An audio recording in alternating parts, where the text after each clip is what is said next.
Bonjour Rosemary, Bonjour, où sommes-nous?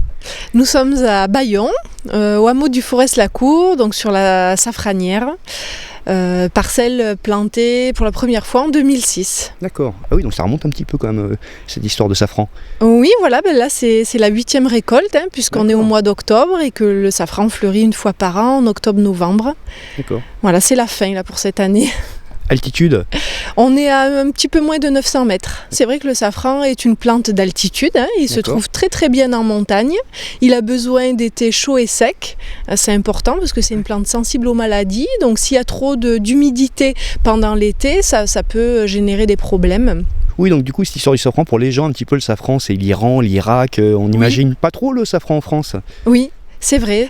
C'est vrai aussi qu'on en produisait beaucoup en France, en Europe, du 16e au 19e siècle. Voilà, des dizaines de tonnes. Historiquement, le safran était ici.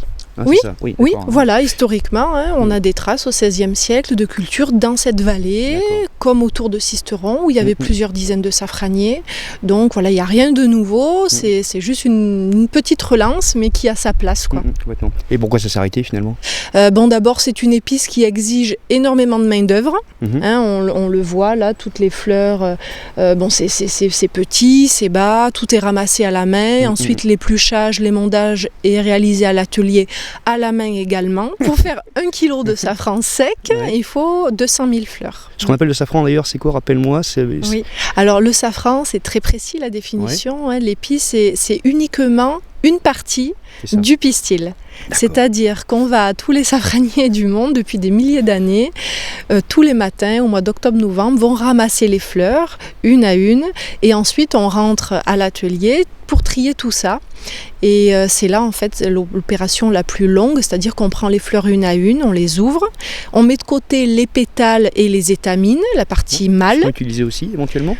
Qui peuvent être utilisés. Voilà, les pétales peuvent être utilisés notamment en cosmétique, pour faire des crèmes de jour par exemple. Et le pistil constitue, une fois séché, l'épice. Mais c'est uniquement l'extrémité du pistil, uniquement la partie rouge. Donc ce qui est long, c'est qu'il nous faut couper la base, en fait, la partie blanche du style qui n'a pas de valeur ni médicinale, ni culinaire, voilà, ni colorante. Oui, c'est ça, tu es arrivé là comment finalement, sans cette culture du safran? Tu faisais déjà de l'agriculture avant, d'autres choses ou... Alors, c'est vrai, pas du tout. Voilà, pour moi, c'est une reconversion professionnelle. J'ai été conseiller forestier pendant plusieurs années, avant, donc 6 ans à Montpellier, avant de venir ici. Et l'objectif en venant ici, c'était de revenir sur les terres familiales, puisque toutes les terres ici sont appartenaient à mes grands-parents, aujourd'hui à mon papa, à qui je loue. Et la culture du safran, c'est un bon moyen de revaloriser des terres souvent difficiles à travailler ou qui sont trop petites pour vivre d'autres cultures. Donc le safran, qui est quand même une plante, une épice à forte valeur ajoutée, permet de valoriser des toutes petites parcelles. Complètement. Oui, comme tu disais, donc tu n'as pas fait de formation safraniste, je ne sais pas comment on dit, c'est donc beaucoup de vieux livres, de choses, ça s'apprend comme ça? Oui, en France, on a des vieux écrits qui parlent tant au niveau culturel qu'après on retrouve aussi des recettes. Donc tu produis des confitures, tu vends ton safran, j'imagine, en brut.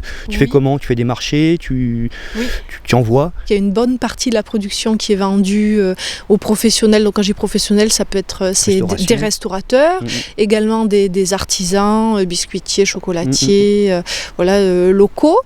Et puis également les particuliers, donc les particuliers sur place, bien sûr. Tu peux venir. Voilà, sur rendez-vous c'est mieux, sinon c'est un peu difficile de trouver dans les champs ou sur les marchés. Et sur les marchés locaux, les marchés de Seine, dans la vallée du Jabron, le marché local de Claminsane, le mardi matin, juillet-août. Donc là c'est un petit marché de producteurs qui marche bien, qui est très sympathique. Donc les foires agricoles également. En 2006, on a créé à quelques-uns l'association Safranier de Haute-Provence, qui aujourd'hui a bien évolué, s'est élargie, donc qui compte plusieurs dizaines d'adhérents et qui couvre aujourd'hui différents départements, tout PACA en fait. Voilà, donc la culture du safran aujourd'hui, on peut dire quand même est bien relancée. Voilà. Tu es bio, total, hein? Alors, je suis en conversion. Depuis le début, c'est en bio, plus que bio même. Oui, C'est poussé, il n'y a même pas de paillage plastique. C'est vraiment tous les travaux sont... tous les désherbages sont effectués manuellement. Par contre, au début, c'est vrai, les cultures n'étaient pas certifiées, contrôlées par un organisme, par exemple comme EcoCert ou autre. Et là, depuis plusieurs années, oui, donc voilà, j'ai investi dans la certification bio. C'est important donc, aussi, ça. Alors pour en venir tout doucement à cette histoire d'itinéraire paysan, oui.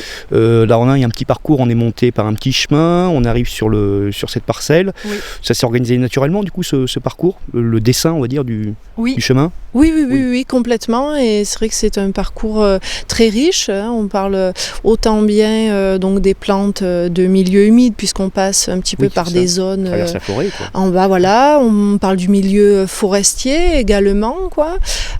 C'est très varié. Hein. Ici, c'est vraiment la montagne. On est en Haute-Provence avec une touche méditerranéenne quand même. Ouais. Avant de parler après des cultures proprement dites, mais c'est vrai qu'on...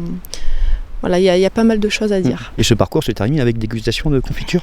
Oui, bien sûr. Ah, c'est beau, ça. Voilà, on termine le parcours par dégustation de gelée de confiture, mais aussi de petits gâteaux parfumés au safran. Pour moi, ce qui est capital c'est de partager, quoi. D'expliquer le métier d'agriculteur, d'expliquer ce qu'on fait tout au long de l'année. Parce que c'est un métier quand même très très riche, où je trouve qu'il faut être extrêmement polyvalent. On a toujours, je pense, pour toutes les productions, certaines images en tête ou certains discours qui reviennent, où on va plus parler de certaines étapes, de certains travaux dans l'année.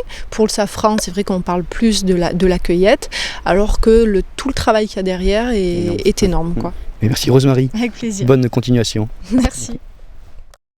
Les pommiers un petit peu style fleureur, il y a des rainettes des capucins, il y a les cusins, la pomme de châtaignier, belles fleurs.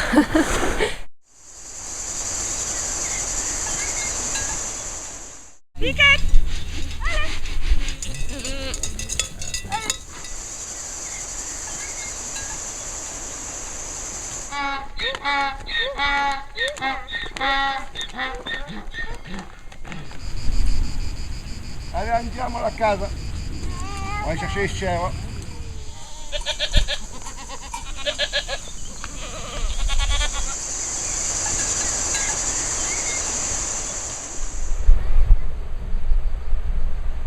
Bizama, tu l'as vu?